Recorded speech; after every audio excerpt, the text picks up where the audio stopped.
Hello, dear students. I'm your educator Rachna. I'm back again with the series of English grammar. Today, अच्छा last video में क्या हुआ था कि एक लास्ट क्वेश्चन था due to some technical glitch. Question number 10 was not recorded properly. ठीक है, तो I have taken it here again and I will continue this. ठीक है, तो आ जाइए और मेरे साथ जो है क्वेश्चन 10 जो है सॉल्व करना स्टार्ट करिए आप लोग भी. ठीक है, क्वेश्चन नंबर 10 क्या था? The idiom green eyed monster की मीनिंग क्या है? ठीक है, तो इसका मतलब है green eyed monster means to be jealous. D इसका राइट आंसर है. लास्ट वाली वीडियो में I was not able to give you the answer key also, तो ये रही आप लोगों की आंसर की.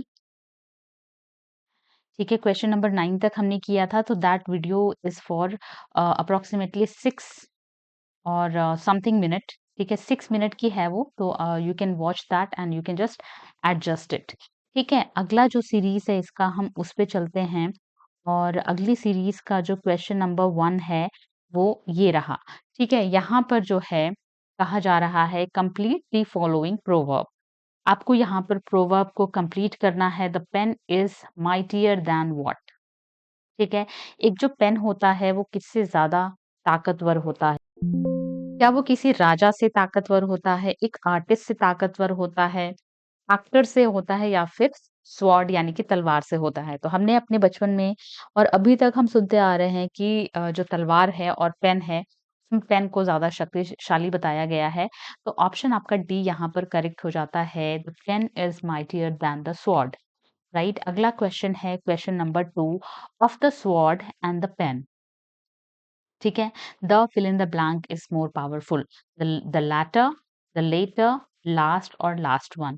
ठीक है, तो let me tell you the answer. इसका जो करेक्ट आंसर है वो हो जाता है लैटर. ठीक है, लैटर का मतलब हो जाता है बाद का. ठीक है, एक तो हो जाता है फॉर्मर पिछला और लैटर जो है बाद का. तो स्वॉर्ड जो है वो पहला है और बाद का कौन है? Pen. Pen the latter is more powerful, क्योंकि पेन को तलवार से भी शक्तिशाली बताया गया है. अगला जो क्वेश्चन है क्वेश्चन नंबर 3.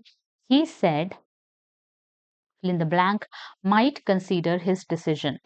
तो उसने कहा कि वो अपना जो है डिसीजन वो रिकंसीडर कर सकता था. ठीक है, तो कर सकता था के लिए हमारे पास कुड का ऑप्शन है, तो हम इसको कुड माइट प्लेस कर देंगे. ठीक है, मे माइट एक साथ नहीं आएगा, माइट भी एक साथ नहीं आएगा और कैन माइट भी नहीं आएगा. ठीक है, तो could might, he said he could might reconsider his decision, तो ए आपका आंसर राइट हो जाता है. क्वेश्चन नंबर 4 है.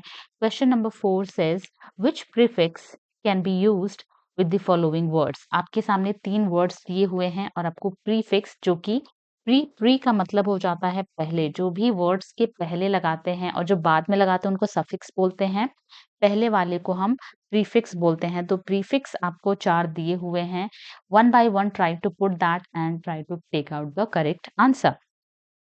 मिसबिहेव अगर हम लगाते हैं तो ये राइट हो जाएगा. Misguide is also right.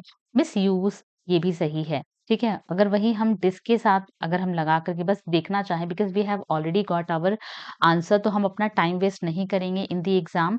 और जस्ट बिकॉज कि अभी I am just doing the recording for you all, तो यहाँ पर हम कर सकते हैं, but do not make this mistake in your exam. ठीक है, जैसे ही आपको करेक्ट आंसर मिलता है, go ahead with your next question.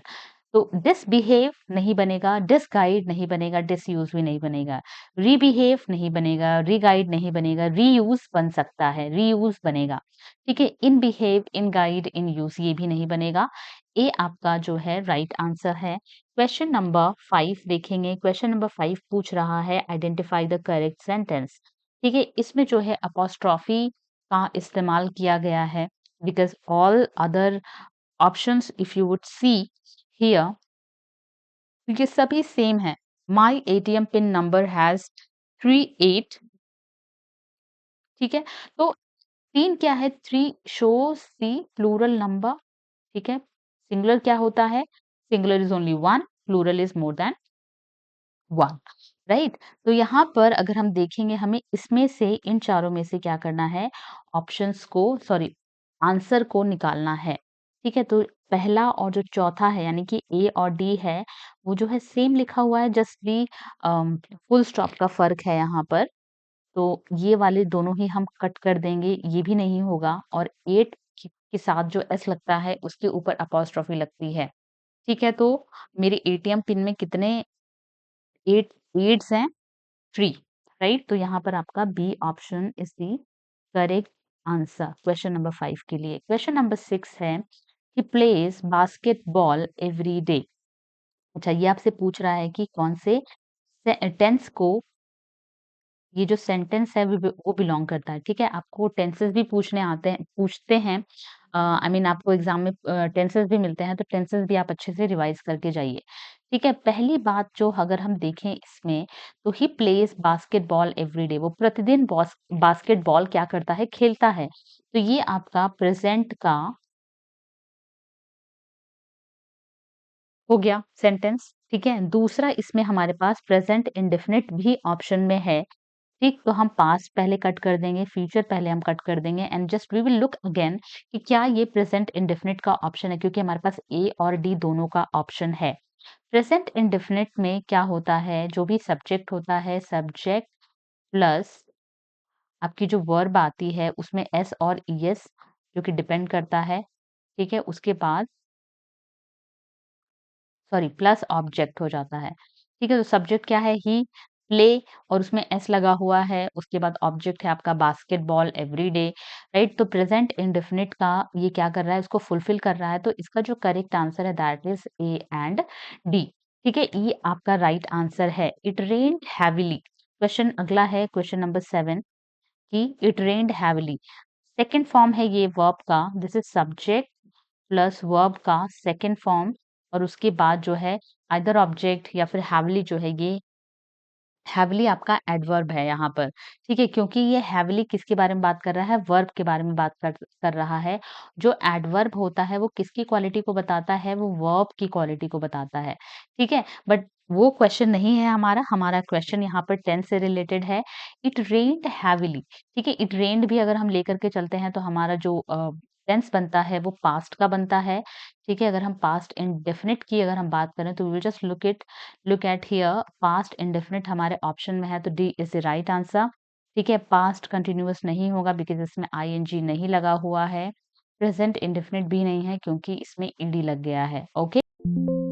Alright, so we will start और we will move to next question. Question number 8 है, dogs were barking a lot, ठीक है? जो कि नॉर्मली होता है सभी के साथ, तो आप इसको डेली लाइफ में भी यूज़ कर सकते हैं। ठीक है, तो dogs were barking a lot, तो वर हम कब लगाते हैं? वॉज वर हम लगाते हैं कंटिन्यूअस के अंदर, ठीक है? कंटिन्यूअस के अंदर हम लगाते हैं और जो वर है ये आपका पास्ट है या फिर प्रेजेंट है? तो ये आपका पास्ट कंटिन्यूअस का, क्योंकि प्रेजेंट कंटिन्यूअस में तो हम इस एम आर लगाते हैं, पास्ट कंटिन्यूअस में हम वर या फिर वॉज लगाते हैं, तो पास्ट कंटिन्यूअस जो है इसका राइट आंसर है, ठीक है? फ्यूचर नहीं है ये, प्रेजेंट कंटिन्यूअस नहीं है ये, पास्ट परफेक्ट नहीं है ये, ठीक है? पास्ट परफेक्ट की भी रूल आपको पता होना चाहिए, यहाँ पर हैज या फिर पास्ट परफेक्ट है तो इसमें हैड वाला रूल लग जाता है, सब्जेक्ट प्लस हैड प्लस और थर्ड फॉर्म वर्ब की, राइट? अगला है question number 9, Ritu will visit her ailing grandfather after returning from work. तो ये जो है ये कौन से टेंस को ये बिलोंग कर रहा है? तो इसका हिंदी आप लोग एक बार क्विकली बना लेंगे क्योंकि ये एक लॉन्ग सेंटेंस है और कुछ बच्चे जो है पहले वाले हिस्से पे नहीं दूसरे वाले हिस्से पर जो है फोकस कर सकते हैं। तो जस्ट उसके लिए जो हमारा पहला हिस्सा होता है वो हमारा टेंस डिसाइड कर देता है और ये कह रहा है कि ऋतु जो है अपने बीमार दादाजी को अ, देखने she will visit her ailing grandfather after returning from work. जो है ऋतु अपने काम से वापस आने के बाद अपने बीमार दादाजी से क्या करेगी? मिलने जाएगी या फिर विजिट करने जाएगी।